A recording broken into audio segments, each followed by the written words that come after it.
केंद्र सरकार ने सोमवार को सुप्रीम कोर्ट से नीट AIQ में EWS और OBC कोटे से जुड़े मामलों की जल्द सुनवाई के लिए सूचीबद्ध करने का आग्रह किया है।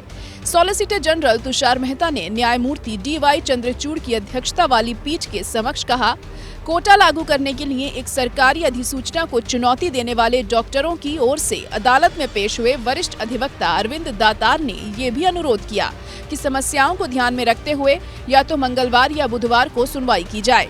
न्यायमूर्ति चंद्रचूड़ ने कहा, सिर्फ 3 जजों की बेंच का मामला है।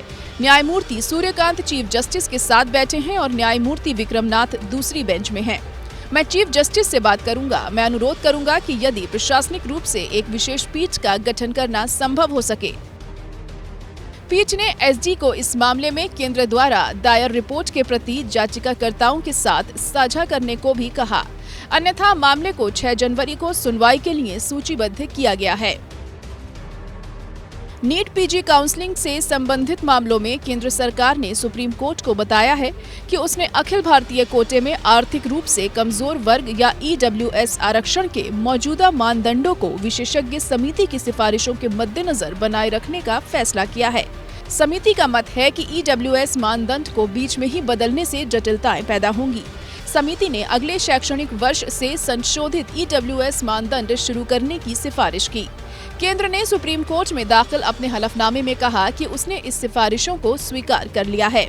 जहां तक EWS मानदंड में संशोधन की बात है, समिति ने 8 लाख रुपए की वार्षिक आय मानदंड को बनाए रखने की सिफारिश की है, लेकिन उस परिवार को बाहर करने की सिफारिश की है जिसके पास 5 एकड़ और उससे अधिक की कृषि भूमि है, चाहे उसकी आय कुछ भी हो।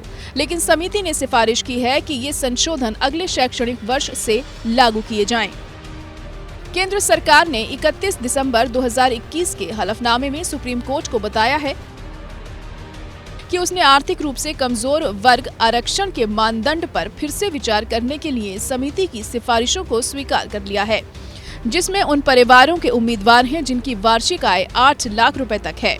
वो EWS आरक्षण के लिए पात्र हैं, लेकिन ऐसे व्यक्ति को छोड़कर जिनके परिवार की आय 5 एकड़ कृषि भूमि है और ये EWS से अधिक आय है। समिति ने आवासीय संपत्तियों के संबंध में मानदंड को हटाने की भी सिफारिश की है। नीट के लिए अखिल भारतीय कोटा में EWS OBC आरक्षण लागू करने के केंद्र के फैसले को चुनौती देने वाली रिट याचिकाओं के समूह में ये हलफनामा दायर किया गया है। Bureau report.